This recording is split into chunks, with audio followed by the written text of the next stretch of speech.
Tennessee தமிழ்ச்சங்க உறவுகள் அனைவருக்கும் வணக்கம். என் பெயர் சக்திவேல் கோதண்டபாணி.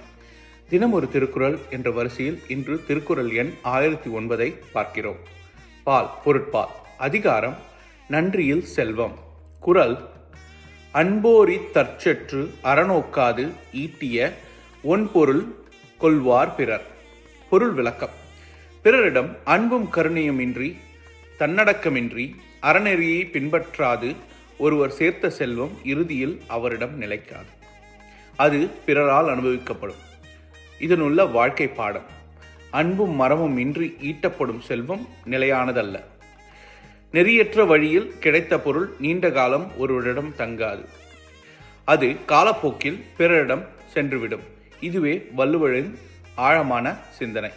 ஆகையால் நாம் வாழ்க்கையில் செல்வத்தை சேர்க்கும் பொழுது அன்பும் அறமும் மறக்காமல் நேர்மையான வழியில் வாழ்வது மிக அவசியம். மீண்டும் குறள்: அன்போரி தற்சற்று அறநோக்காது ஈட்டிய ஒன்பொருள் கொள்வார் பிறர். நன்றி, வணக்கம்.